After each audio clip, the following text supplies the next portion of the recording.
A warm welcome to every viewers and welcome to today's news. From the studio, myself Rupal. Now moving on to the headlines and the stories in detail. As the municipal elections are near, AGP's organizational readiness is in Sibsagar. Assam Gana Parishad, one of the partners in the BJP coalition government, seems to have given special importance for strengthening the organizational base in Sibsagar over the upcoming municipal elections. On December 17, an emergency meeting of Sibsagar Committee was held under the chairmanship of President Ghana Gogoi. The purpose of the meeting was explained by Secretary of Sibsagar Constituency Committee Rubal Bora. The meeting was attended by representatives of about 14 wards of Sibsagar district. Navdeep Dwara, Hemdatta and Gautam Borbora were appointed as advisors, Advocate Sanjay Bora as President, Lakshmi Bora as Vice President, Safaruddin Ahmed as Secretary, Ankurima Borwa and Mukibuddin Ahmed as Assistant Secretaries, Bhaskar Ranjan Borwa and Abu Ghalib as Organizing Secretaries. Deepak Saikia, Jitu Gogoi and Jahirul Islam as executive members. Senior AGP leader Deep Bora and about half a hundred party workers were present.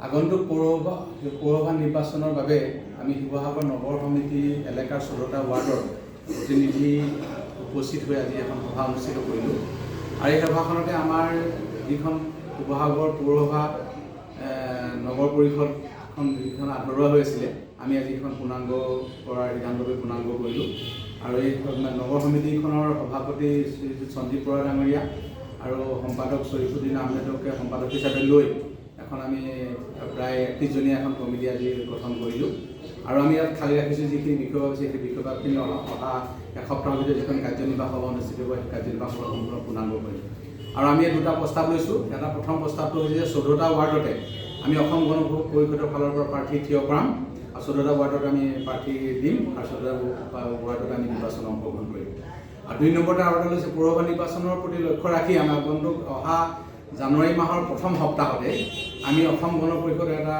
Motorcycle rally এটা rally চিন্তা চৰ্চা কৰি শিৱসাগৰ পৌৰসভা এলেকাটোত আমি বিভিন্ন জাতি জনগোষ্ঠী যিসকল লোক আছে শিৱসাগৰ পৌৰসভাৰ অন্তৰ্গত সকলো আৰু যিসকল ভোটাৰ আছে সেই ভোটাৰসকলক আমি অসম গণ পৰিষদৰ আঞ্চলিক দলটোৰ প্ৰয়োজনীয়তা কিয় আছে বা কি কাম প্ৰয়োজন অসম গণ পৰিষদৰ দলটোক কিয় লাগে অসমত বৰ্তমান এই সকলোখিনি কথা ক'বৰ বাবে বা ৰাইজক জনাবৰ বাবেই আমি এটা ৰেলীৰ যোগেদি আমি পথসভা অনুষ্ঠিত কৰি ৰেলীৰ যোগেদি এটা চিন্তা চৰ্চা কৰিছোঁ গতিকে আমি জানুৱাৰী মাহৰ প্ৰথম সপ্তাহতে এই ৰেলীটোৰ যোগেদি আমি ৰাইজক আহ্বান জনাম আৰু আমাৰ অসম গণ পৰিষদৰ যিসকল শুভাকাংক্ষী আছে নিষ্ক্ৰিয় হৈ বহি আছে সেইসকলে আমাক বহুখিনি পৰামৰ্শ আগবঢ়াইছে যে এইবাৰ অসম গণ পৰিষদৰ ফালৰ পৰা প্ৰাৰ্থীটো আগবঢ়াই পৌৰসভা নিৰ্বাচনতো দখল কৰাৰ এটা পৰিকল্পনা হাতত লৈ আগবাঢ়িব লাগে। A report by Amrit Kumar Sharma from Sibsagar News Now. Now moving on to next news. First Central Foundation Day was organized by AGP Majuli.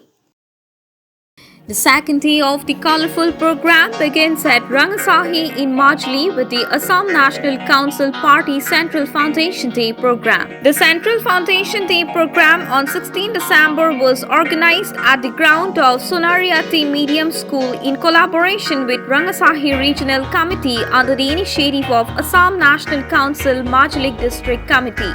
President Lurinjyoti Gogoi and Secretary Jagdish Bhuya participated in the insect extraction program from the morning. District committee officials and President Lurinjyoti Gogoi, Secretary Jagdish Bhuya and central leaders from all districts of Assam has participated in the program. The Foundation Day program of Assam National Council was organized at Majuli Sonariati Navjyoti Krishti Sangha.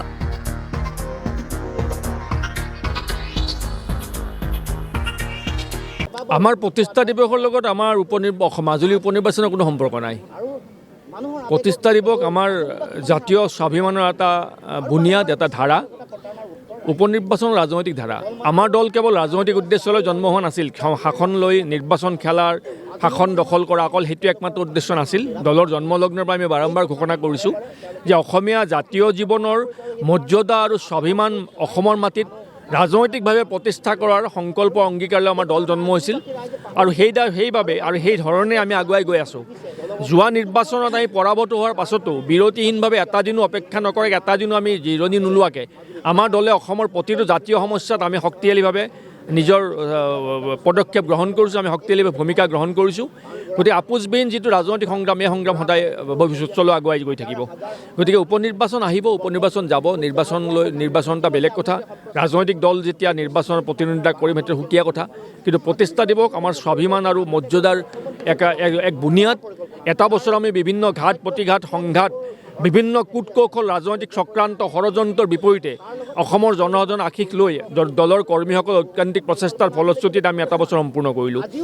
আৰু আজিৰ দিনটোত আমাৰ নতুন অংগীকাৰ হ'ব যে আহিব লগা দিনবোৰত আমি পূৰ্বতকৈ অধিক শক্তিশালীভাৱে অসমৰ মাটিত আমি অসমীয়া জাতীয় স্বাভিমানৰ প্ৰতিষ্ঠা ৰাজনৈতিক সংগ্ৰামখন আমি আগুৱাই লৈ যাম। এটা দিন আহিব যিটো দিনত আমি সকলোৱে আমাৰ জাতীয়তাবাদৰ জয় ধ্বজা আমি উৰুৱাব পাৰিম, জাতীয়তাবাদৰ এই জয় যাত্ৰা আমি আগবঢ়াই লৈ যাব পাৰিম। কাৰণ মনত ৰাখিব, আন্ধাৰ বৰ বেছি দিন নাথাকে, আন্ধাৰৰ পিছত ভুৱা হোৱাৰে নিয়ম।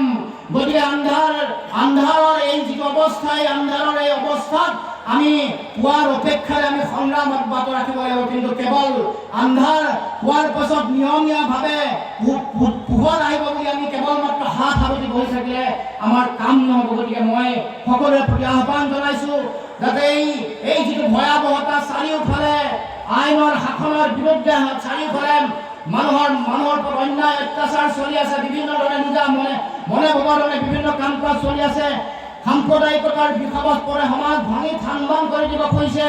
এই সকলো ধৰণৰ কথা বতৰা এদিন অৱসান হ'ব।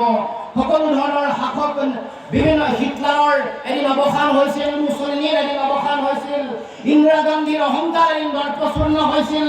চাৰিওফালে পৃথিৱীত থকা মহান যিসকল অত্যাচাৰী শাসক আছে, যাৰ আছে, তেওঁলোকৰ এটা দিনত তেওঁলোকৰ জীৱনৰ অৱসান ঘটিছে আৰু নতুন চিন্তাৰে সমাজত তেওঁলোকক আগবঢ়াই লৈ বা সমাজৰ পৰিৱৰ্তনকাৰী জনতাই সেইসকলক সমাজৰ পৰা ভৰাই পঠাইছে। আৰু গণতন্ত্ৰত ৰাইজেই ৰজা আহি থাকিবলগীয়া দিনসমূহত সেই কথা ৰাইজে প্ৰমাণ কৰিব লাগিব, সেই কথা ৰাইজে আহি থাকিবলগীয়া দিনসমূহত প্ৰমাণ কৰিব লাগিব যে এই যে যিবোৰ আমাৰ ওপৰত অত্যাচাৰ চলি আছে, নিজৰ গণতান্ত্ৰিক ব্যৱস্থাটো নিষেধ কৰিবৰ কাৰণে উঠি পৰি লাগিছে, তাৰ এটা অৱসান নিশ্চিতভাৱে হ'ব। A report by Devajit Bora from Masuli, News Now 24/7. Again, red has been laid at Wazir Hussein's house, arrested after stealing Maradona's watch. Again, red at Wazir Hussein's house, arrested after stealing Maradona's watch. The raid was led by District Superintendent of Police Rakesh Roshan at night. Several items were recovered from Maran Kumtai residence. Police have already seized the stolen items. However, it is not certain whether Maradona uses the recovered items at night. The District Superintendent of Police is scheduled to continue the investigation. Bureau Report, News Now 24/7. On the occasion of birth anniversary of Ambika Giri Rai Chaudhary, Chetna Divas was observed. In the initiative of Dibrugarh District Poet Conference and by the hospitality of the mass artist Minoti Hazarika's family, 136th Ambika Giri birth anniversary was celebrated as Chetna Divas. At the beginning of the event, Diya was ignited and the event was inaugurated by the members of the Dibrugarh District Poets Conference. In the meeting, the presidentship was led by Vice President of Assam Poet Conference as well as Dibrugarh District Poet Conference Ajit Bora.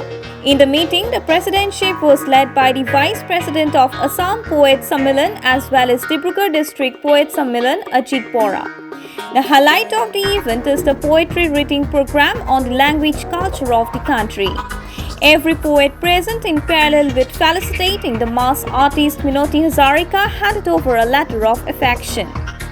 The event was attended by Manoj Kumar Barua and Karuna Gugoi, who adorned the guest, has concluded successfully. হয়, আসলতে আজি অসম কেশৰী অম্বিকা গিৰি ৰায় চৌধুৰীৰ 136 সংখ্যক জন্মদিন। অসম কবি সন্মিলনৰ এই 136 সংখ্যক অম্বিকা গিৰি ৰায় চৌধুৰীৰ জন্মদিনটো চেতনা দিৱস হিচাপে উদযাপন কৰি আহি আছে। পূৰ্বে কেন্দ্ৰীয় সমিতিৰ এক নিৰ্ধাৰিত অনুষ্ঠান আছিল। এতিয়ালৈ প্ৰতিখন জিলা সমিতিকে চেতনা দিৱস উদযাপন কৰিবলৈ কেন্দ্ৰীয় সমিতিয়ে পৰামৰ্শ প্ৰদান কৰিছে। সেই হিচাপে আজি আমি ডিব্ৰুগড় জিলা সমিতিয়ে ডিব্ৰুগড়ৰ গণশিল্পী মিনতী হাজৰিকাৰ একান্ত অনুগ্ৰহত তথা তেওঁলোকৰ আতিথ্যত তেওঁলোকৰ চোতালত আজি আমি অম্বিকাগিৰি ৰায়চৌধুৰীৰ জন্মদিন উদযাপন কৰিবলৈ আগবাঢ়িছোঁ। আমাৰ কাৰ্যসূচীত আছে দেশৰ ভাষা সংস্কৃতি বিষয়ক কবিতা পাঠ আৰু তিনিমহীয়া কাব্য পত্ৰিকা চেতনা বিতৰণ আৰু বাকী গীত মাত চলিয়ে থাকিব। সেয়াই আমাৰ আজি অনুষ্ঠানৰ কাৰ্যসূচী। হয় হয়, আজি ডিব্ৰুগড়ৰ সকলোৰে পৰিচিত যাৰ ঘৰত আজি আমি আতিথ্যত এই চেতনা দিৱস উদযাপন কৰিবলৈ আগবাঢ়িছোঁ। গণশিল্পী মিনতী হাজৰিকাক আমি সম্বৰ্ধনা স্নেহপত্ৰ যাচিবলৈ আগবাঢ়িছোঁ। ৰাষ্ট্ৰীয় কৃতি শিক্ষক তথা বিশিষ্ট সাহিত্যিক গন্ধেশ্বৰ শইকীয়াদেৱকো আমি সম্বৰ্ধনা আগবঢ়াম বুলি ভাবিছিলোঁ, কিন্তু তেখেতৰ অনুপস্থিতিত আজি আমি তেখেতৰ ঘৰতে আমি আগবঢ়ামগৈ। সেয়াই অম্বিকাগিৰি ৰায়চৌধুৰী জন্ম দিৱসটি মোৰ গৃহত মই নথৈ আনন্দিত। এজন ইমান মান্যগণ্য ব্যক্তি, তেওঁৰ যে জন্ম উৎসৱটো মোৰ গৃহত মই পালন কৰিবলৈ পাই মই নিজে বহুত আনন্দিত হৈছোঁ আৰু মই আশা কৰোঁ আগলৈ যাতে মই এনেধৰণে কৰিব পাৰোঁ। Bureau Report News Now 24/7. Moving on to the last news. 37 weightlifting, powerlifting, arm wrestling and Mr. Jorhat was organized at Gorokia Dol, Jorhat. 37 weightlifting, powerlifting, arm wrestling and Mr. Jorhat was organized by under the aegis of Jorhat Physics Association and Association of Bodybuilders Jorhat at Gorokia Dol. More than 400 participants had participated in this competition and more than 200 participants have won the prizes. Among them, Strongman of Jorhat was pegged by Siddharth Saikia and Udit Bhuya. Master of Strongman was pegged by Safikul Rahman. Master of Strong Women was pegged by Gitanjali Hatibarwa. Towards the end, the competition had a very successful ending. যোৱা 27 আৰু 28 নৱেম্বৰ তাৰিখে আমি Jorhat physique এছ'চিয়েশ্যনৰ অন্তৰ্গত যিখন আমাৰ বাৰ্ষিক লোকপ্ৰিয় প্ৰতিযোগিতা আমি অনুষ্ঠিত কৰিছিলোঁ। এই প্ৰতিযোগিতাখনত এইবাৰ 400তকৈও অধিক প্ৰতিযোগীয়ে অংশগ্ৰহণ কৰিছিলে আৰু ইয়াৰ লগতে ক'ব লাগিব যে যোৰহাট ফিজিক এছ'চিয়েশ্যনৰ ইতিহাসত ইমান প্লেয়াৰ, ইমান কম্পিটিটৰ কেতিয়াও কোনো কালে হোৱা নাছিলে। আৰু লগতে এই কথাখিনি জনাব লাগিব যে যোৰহাটীয়া ৰাইজে যোৰহাট ফিজিক এছ'চিয়েশ্যনৰ যোৱা 4টা দশক ধৰি লোকপ্ৰিয় ক্ষেত্ৰখনত কিদৰে অগ্ৰণী ভূমিকা লৈ আহিছে যোৰহাটীয়া ৰাইজে জানে। আৰু আমাৰ ফিজিক এছ'চিয়েশ্যনৰ পৰাই যথেষ্ট সংখ্যক ৰাজ্যিক তথা আন্তঃৰাষ্ট্ৰীয় পৰ্যায়ৰ খেলুৱৈ ওলাই গৈছে। আৰু আজিৰ দিনটোত আমি এই উক্ত পাৱাৰলিফটিং প্ৰতিযোগিতাখনৰ বঁটা বিতৰণী সভাৰ আমি আয়োজন কৰিছোঁ। এই বঁটা বিতৰণী সভাত আমি আপোনালোকক জানিবলৈ দি সুখী হৈছোঁ যে 200তকৈও অধিক প্ৰতিযোগীয়ে বঁটা পাবলৈ সক্ষম হৈছে। আৰু এই শাখাত এই প্ৰতিযোগিতাখনৰ আমি junior, senior, sub junior, master সকলো শাখাত আমাৰ আজি বঁটা বিতৰণী ইতিমধ্যে হৈ গৈছে। আৰু ষ্ট্ৰংমেন অফ যোৰহাট, যিটো যোৰহাটৰ আটাইতকৈ প্ৰেষ্টিজিয়াছ কিতাপ, সিদ্ধাৰ্থ শইকীয়া তেখেতে পাবলৈ সক্ষম হৈছে। আন একুইপ ষ্ট্ৰংমেন উদিত ভূঞাই পাবলৈ সক্ষম হৈছে। তাৰ লগতে মাষ্টাৰ্ছ ষ্ট্ৰংমেন ছফিকুৰ ৰহমান ডাঙৰীয়াই পাবলৈ সক্ষম হৈছে। মাষ্টাৰ ষ্ট্ৰং ওমেন আমাৰ গীতাঞ্জলি হাতীবুঢ়া বাইদেৱে পাবলৈ সক্ষম হৈছে। ইয়াৰ লগতে ক'ব লাগিব যে এই কম্পিটিশ্যনখনত যথেষ্ট সংখ্যক শিশু আগবাঢ়ি আহিছে খেলিবৰ কাৰণে। ছাব জুনিয়ৰ শাখাত আমাৰ সুস্মিতা দাস তেখেতে ষ্ট্ৰং ওমেন পাবলৈ সক্ষম হৈছে। এই কম্পিটিশ্যনখনৰ যোনখিনি medal holder, first position holder ফেব্ৰুৱাৰীত গোলাঘাটত অনুষ্ঠিত হ'বলগীয়া ষ্টেট পাৱাৰলিফটিং কম্পিটিশ্যনলৈ তেওঁলোকে বাছনি পাব। আৰু আশা কৰোঁ যে আমাৰ যিসকল খেলুৱৈ তেওঁ যোৰহাটৰ লগতে অসমৰ নাম বিশ্ব দৰবাৰত লিখিবলৈ সক্ষম হ'ব। আৰু যোৰহাট ফিজিক এছ'চিয়েশ্যনে আমি এটা কথা বিশ্বাস কৰোঁ যে ক্ৰীড়াৰ যোগেদি শান্তি আহে আৰু ক্ৰীড়াৰ যোগেদি আমি এখন সুস্থ সবল সমাজ নিৰ্মাণ কৰাৰ কথা আমি চেষ্টা কৰোঁ। লগতে আমি ক'ব লাগিব যে এটা সুস্থ সবল শৰীৰত এটা সুস্থ সবল মন বাস কৰে আৰু এখন সুস্থ সবল সমাজৰ আধাৰ এটা সুস্থ সবল মন। এইখিনি কথাই ক'লোঁ। ধন্যবাদ। জয় Assam. A report by Anupam Bora from Jorhat News Now. This last news, I would like to add a news for today. Thank you.